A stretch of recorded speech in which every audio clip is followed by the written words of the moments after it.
بسم الله الرحمن الرحيم الحمد لله رب العالمين اكر ñaare de ñaare la ñaare modem ba fu ko bi cugudi ili dugutigiya ba ibaka ça va Dieu merci wati bi cugudi arabsa jamana bi cugudi apa sigile no folo ayara bi cugudi ambe d'accord eker ñaare ko sinjiya ni hine ouais sinjiya ko ni hine muna ne sinji mi o de bina ni adamadiya tin yɛrɛ ila o o b'a fɔ mɔgɔ minnu ma sinji min ko u ni ka gɛlɛn ko balimaya ni ɲɔgɔn dɛmɛ mais sisan an tɛ ɲɔgɔn dɛmɛ dɔ kɔni bɔra la non balimaya kɔni o kɔrɔ a ka ɲɔgɔn dɛmɛ de ko teriya ni jigiya ko mais sisan an bɛ ɲɔgɔn tereke ni ne terikɛ ye a gɛlɛyara cogo o cogo ni ne sera e ma e bɛ solution dɔ sɔrɔ a la o tun ye fɔlɔ mais sisan a fanga dɔgɔyara dɔɔnin a fanga dɔgɔyara ko kanu ni danaya i ye mɔgɔ min kanu i bɛ o kɔrɔ i dalen de don a la ko furu ani sutura ko mais sisan an bɛ ɲɔgɔn fɛɛrɛ furuso la mun na furu kɔrɔ ye sutura de o mun na ɲɔgɔn fɛɛrɛ sisan mun na tɛ ɲɔgɔn sutura sisan an bɛ ɲɔgɔn lebu ko bɛɛ jasira o i b'a jateminɛ fɔlɔfɔlɔ 200 tun bɛ mago min ɲɛ bi 2000 t'o ɲɛ o kɔrɔ fɛnw bɛɛ bɛ ka jasi ko maya ni sababu sababu fɔli jɛna jɛnatigɛ yɛrɛ ye sababu de o jɛnatigɛ ye sababu kow dulonnen don ɲɔgɔn na de kow dulonnen ɲɔgɔn ko sigiɲɔgɔnya ni sabali mais sisan an bɛ mun ɲɔgɔn tɛ sabali sisan ni ye sigi jalen sigi dɔ sabali la de mun na se an tɛ sabali an tɛ muɲu mun na o tɛ adamadenw n'u taabolo yɛlɛma taabolo ye yɛlɛma taabolo o tuma mun de cɛnna an bolo an préféré dɔ da aw an jogo de ma ɲi sisan an jogo de ma ɲi an jogo de ma ɲi an t'an jogo de la an kɔni o dagada an bɛɛ lajɛlen kɔni na dɛ o dagada an bɛɛ la o tubarikala ayiwa sisan an bɛ dɔn jumɛn na bi ye tarata kalo tile joli tile 10 janvier kalo tile 11 san 2022 diɲɛ teri dɛ ayiwa an ma gafe lajɛ gafe fɔlɔ mun b'i bolo o tɛ l'indépendant wa kɛnyɛrɛ ye ko mɔgɔw ko kɛnyɛrɛ waati sera ayiwa ale kumalen bɛ fɛn min kan o de ye CEDEAO mɔgɔw ale ni UEMOA kɔni kɛlen ka ɲɛɲini kɔni ta ka ɲɛsin an ka camancɛ fanga mɔgɔw ma o hukumu kɔnɔna de la min bɛ tali kɛ Asimi Goita ni ale ye camancɛ fanga ɲɛmaa ye ale kɔni ye laseliw kɔni kɛ k'a jira k'a fɔ ko a kɔni b'a ɲini CEDEAO mɔgɔw fɛ k'u ye ɲɛɲini minnu ta ka ɲɛsin Mali ma wagati min na i ko sisan k'u ka a jateminɛ kosɛbɛ ka sabu kɛ Mali yɛrɛ bɛ lahala min na an bɛ wagati min na i ko sisan k'u ka ɲi ka jateminɛ kɛ u ka ɲɛɲini ninnu na indépendant ni ye ale ka laseli hali bi ani indépendant bɛ to ɲɔgɔn fɛ o ni mɔgɔw olu kɔni ka sɛgɛsɛgɛli gafe dɔw fɛ o ka secrétaire général kɔni y'a jira k'a fɔ ko an bɛ wagati min na ko sisan lakanabaliya kɔni senfɛ k'o kɛra sababu ye ka faama mɔgɔw kɔni 40 kɔni bɔnɛna u ni na ko ma 72 olu kɔni jogina ni o ni mɔgɔw ka rapport dɔ kɔni bɔlen o ye hali bi ani indépendant bɛ to ɲɔgɔn fɛ a yira k'a fɔ ko force takuba olu ka wulikajɔ dɔ kɔni senfɛ min na ka kaw olu fɛ yen nɔ o kɛra sababu ye ka dankari banbanci wale kɛba caman kɔni na indépendant ni ye ale ka laseli ye ayiwa indépendant bila kɛrɛfɛ info matin an ko sɛgɛrɛ k'ale jɛ mun b'a kɔnɔ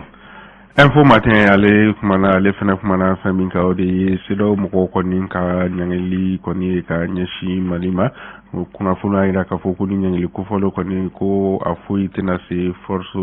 G5 Sahel mɔgɔw olu ma an bɛ wagati min na i ko sisan hali bi ani info matin bɛ to ɲɔgɔn fɛ a yira k'a fɔ Russie ale ni Faransi olu kɔni faralen don an bɛ wagati min na i ko sisan ka sabu kɛ Mali ko o ye info matin ni y'ale ka laseli ayiwa le reporter ale ko di ja caman b'a kan bi dɛ a ye ja minnu b'a kan o ye minnu ye u ka sanbɛ fɔdu kɛ ka da san yɛlɛma o kan d'accord ani reporter bɛ taa ɲɔgɔn fɛ politikitɔn bɛ n'a bɛ fɔ ma ko Crèche Faso ɲɛta ale laseliw kɔni kɛ k'a jira k'a fɔ wagati min na i ko sisan ko CEDEAO mɔgɔw kɔni k'u ka Mali kɔni ka jɛmu fanga ale ni Mali ka yɛrɛma hɔrɔnya ko u kɔni u ka a bonya ni ye politikitɔn Crèche Faso ɲɛta ale ka laseli o ye ayiwa le reporter bila kɛrɛfɛ l'indicateur de nouveau an ko sɛgɛrɛ indicateur du renouveau ale kumana ale kumana fɛn min kan o de ye CEDEAO ni UEMOA mɔgɔw ka ɲangili kɔni kɔfɛ ko jamana ɲɛmaaw kɔni ye weleweleda kɔni kɛ ka yira k'a fɔ ko ɲɔgɔn lajɛba dɔ kɔni ko ale bolo dalen don juma natɔ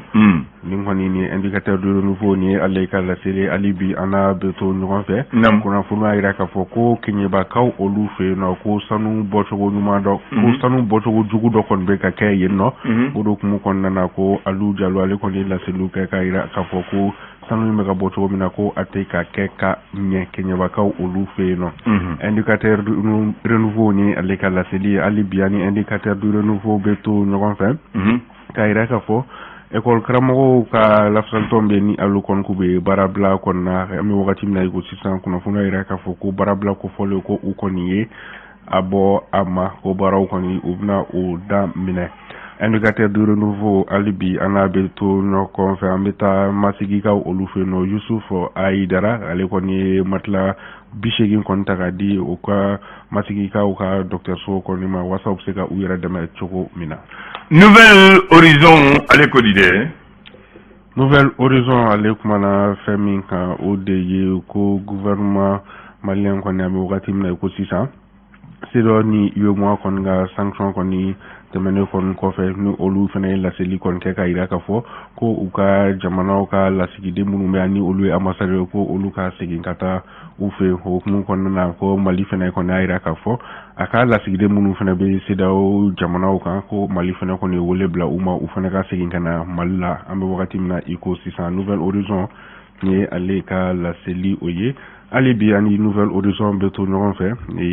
Asimi Goita ni ale ye camancɛ fanga ɲɛmaa ye ale ka laseliw kɔni senfɛ kunun ko ale y'a yira k'a fɔ ko Mali kɔni labɛnnen don ka kumaɲɔgɔnya kɔni kɛ hali bi ni CEDEAO walasa gɛlɛya min bɛ fɛɛrɛ bɛ se ka sɔrɔ a la cogo min na hali bi ani Nouvelle Horizon bɛ to ɲɔgɔn fɛ an dan n bɛ tali kɛ ko kununkan dɔw kɔni k'u bɛ sen na ka yira k'a fɔ ko CEDEAO ka ni ɲɛngili kɔni senfɛ ko bɛna kɛ sababu ye n bɛ tali kɛ MINUSMA mɔgɔw ko olu kɔni ka segin u fɛ yen ko an bɛ wagati min na ko sisan ko o kunnafoni minnu kɔni bɛ ka circuler ko tiɲɛ tɛ a laseli kɔni kɛra o ni mɔgɔw u fɛ ka yira k'a fɔ ko ɲɛngili min kɔni taara ka Mali ka ɲɛsin Mali ma ko a foyi kɔni tɛna se MINUSMA kɔni ma an bɛ wagati min na i ko sisan o ka foyi tɛna se olu ma. École karamɔgɔw fana ka lafasalitɔn olu fana ka mot d'ordre de grève kɔni wuli ka sababu kɛ ko CEDEAO kɔni kɛn bɛ ka ɲangili min ta ka ɲɛsin Mali ma o kɛra sababu ye école karamɔgɔw fana kɔni seginna o kɔ k'u bɛna kalan kɛ denmisɛnninw olu kunna. Ayiwa tubabu wɛrɛ hɛrɛ y'an bolo. Le soir de Bamako ko Bamako la. Soir de Bamako. Ale kumana fɛn min kan o de fana ye ɲangili ye. Kunnafoni y'a yira k'a fɔ ko kunun ko Fransi ale pankuru dɔ kɔni k'u ka ɲɛ jigi Mali la yan nɔ ko nka ɲangini kɔni senfɛ pankuru kofɔlen a ma se ka jigi o yala ko o kɔni wale min kɔni kɛlen filɛ nin ye ko nin ye a hɔrɔlɔ dɔw daminɛnen an bɛ wagati min na i ko sisan hali bi ani Soir de Bamako bɛ to ɲɔgɔn fɛ Asimi Goita ale kɔni y'a yira k'a fɔ an wagati min na i ko sisan ko Mali kɔni bɛ i jɔyɔrɔ la ko wa Mali kɔni labɛnnen don ka kumaɲɔgɔnya kɔni kɛ ni bɛɛ lajɛlen walasa gɛlɛya min kɔni bɛ fɛɛrɛ bɛ se ka sɔrɔ a la cogo min na. Soir de Bamako ni y'ale ka laseli ye hali bi ani Soir de Bamako bɛ to ɲɔgɔn fɛ politiki ko ta siratigɛ la politiki tɔnba fila minnu kɔni bɛ Mali la an bɛ wagati min na ko sisan ni o ye URD ale ni RPM an bɛ wagati min na ko sisan ko gɛlɛya kɔni bɛ ni politiki tɔn fila kɔnɔna na. Numu kɔrɔsigu ci. Ka sabu kɛ farafarali kɔni bɛ URD kɔnɔna na dɔw y'a yira k'a fɔ ko professeur Saligu ni ale premier vice président ko ale b'a fɛ ka dɔ jagoya kɔ o kɛ politiki tɔn in président RPM kɔnɔna na dɔw y'a yira k'a fɔ ko jamana ɲɛmaa kalata natɔ la ko olu b'a fɛ ka tereta kɛ u ka cɛbɔ ye fan dɔw fana y'a yira RPM kɔnɔna na ko o tɛ olu fɛnɛ ye ko sama-samali kɔni bɛ nin politiki kɔnɔna na an bɛ wagati min na i ko sisan hali bi ani Soir de Bamako bɛ to ɲɔgɔn fɛ lakanabaliya ta fanfɛla na an bɛ taa Douar Camara la kɛrɛnkɛrɛnnenya la Mondorokaw olu fɛ yen nɔ ko a bɛ tile 3 bɔɲɔgɔnko kɔni bɔ Bamanci wale ka bɔ kɔni bɛ fara ɲɔgɔn kan la ni dugu kofɔlen kɔni dafɛ ni o ye Mondoro ye ko kɔni bɛ wolo da kɛ jamana ɲɛmɔgɔw ma u ka fɛɛrɛ bɛɛ lajɛlen kɛ walasa ka se ka taa dankari kɛli ma kofɔlen na sanu k'u ka walejugu kɛli kɔni daminɛ hali bi ani Soir de Bamako bɛ to ɲɔgɔn fɛ lakanabaliyaw kun kɔnɔna na an bɛ taa tonga kaw olu fe no ko olu koni do suka silunu ambi wakati mina iku sisan ka sabuga ko ferekela do aleni aka assistant ni o be mami be ademe barala o konu olu fula koni ko bamanchi wale ke bawo kera sababu ka ubone unina wale ko fole akara tonga kaw olu fe ambe salu ligani ni ona to ligani amba fa barka nit le gambe tera ibina wala ka di mogo problème to la aywa 6 ans mitani e katia ni kulukoro et 6 ans ça dafu de temps kuna ka amarawa jalatigu de tewa watimina aya ahoranyata asro nazara sadasu chamare tumbe ya ko mara jagwala ani anga sadasu farafin kelengelen tumbula mun tumbe sadasu ya la colonisation na dotumbi kele were ka dotumbi dugun were la dotumbi jamana were la mulubo e watimi aya ahoranyata akoto babu sadasu ye ko bonta ayanga jamana tonya yeta an yɛrɛ b'an ka armée ci an yɛrɛ b'an kɛ cɛfarin ye k'an ka cɛw b'o kɛ k'an ka finitigiw ɲini k'an yɛrɛ lakana donc ma kan y'i yɛrɛ bolo Modibo ko tɛ donc u taalen ko Modibo ye armée créée le 1er octobre 1960 armée créée a y'a sɔrɔ jalatigiba kelen-kelen de tun bɛ yen jalatigiba caman tɛ yen colonel fila de tun bɛ yen caporal tun bɛ yen caporal chef tun bɛ yen mais a sɔrɔ jalatigiba tun tɛ yen donc mun de kɛra yanni a sɔrɔ an ka jalatigi ni tun bɛ taa kalan kɛ France Frégis u ka taa kalan kɛ yɔrɔ wɛrɛ Modibo ko non sisan comme an yɛrɛ ko an b'an yɛrɛ ta an yɛrɛ b'an yɛrɛ lakana an yɛrɛ bɛ k'an yɛrɛ cɛbo ye comme n'an ye an yɛrɛ ka sadasu jɔ ka tubabuw gɛn nazaraw gɛn fo an yɛrɛ ka école dayɛlɛ an yɛrɛ fɛ yan o école ni an b'an yɛrɛ kalan k'an kɛ officier bɔ a la ka kɛ an yɛrɛ ta ye an ka taabolo an ka kɛlɛ k'an ka tapiya cogo mun ka di ye k'an ka jamana défend an k'o kɛ donc Modibo ye mun de kɛ 11 janvier 63 école militaire interarmes de Kati a y'o créé b'a fɔ o ma EMIA interarmes o kɔrɔ de sadasu bɛɛ bɛ fara ɲɔgɔn kan n'i bɔra yɔrɔ infanterie wo cavalerie wo gendarmerie wo bɛɛ b'a la u b'u dɔ sugantiya o la a bɛ taa fara ɲɔgɔn kɛ a bɛ taa promotion kelen kɛ mɔgɔw b'u aw former kɛlɛ cogo la mara cogo la tactique la kɛlɛ bɛ kɛ sadasuya bɛ kɛ cogo min na ani jalatigi jɔ yɛrɛ cogo di Mali la donc Modibo y'o hakili sɔrɔ depuis 1963 bon taalen ɲɛfɛ o école y'a bɔ Kati u taara n'a ye Kulukoro en 1980 donc ko école maintenant on va fɔ EMIA de Kulukoro école interarmes de Kulukoro en 93 taalen ɲɛfɛ hakili sɔrɔ na dans le cadre de l'intégration u y'o dayɛlɛ farafin jamanaw dɔw ma olu fana bɛ se k'u ka école militaire élèves militaires ci kana yan an b'u former yan sénégalais b'a la guinéens b'a la burkinais b'a la gabonais b'a la camerounais b'a la o bɛɛ bɛ na yan u bɛna kalan kɛ ka dɔnniya ɲini sadasiya sira fɛ an fɛ yan donc o fana b'a la donc o école de tun bɛ donc o école de bɛ Kulukoro sisan denmisɛnnin mun b'an kunna sisan olu bɛɛ u bɔra Prytanée la olu ye dɔ kɛ o école la o donc o denmisɛnnin de b'an bolo sisan donc Modibo ye ŋaniya mun ɲini o ŋaniya tɔnɔ tɛ nin ye wa mɔgɔ mun formera anw fɛ après u bɔra tɔ yɛrɛ taara jamana wɛrɛ kan ka taa dɔɔni fara dɔɔni kan mais a sun bɛɛ bɔra anw de fɛ a sun bɔra anw de fɛ donc maintenant promotion fɔlɔ mun dɔra école dayɛlɛ ni mun ye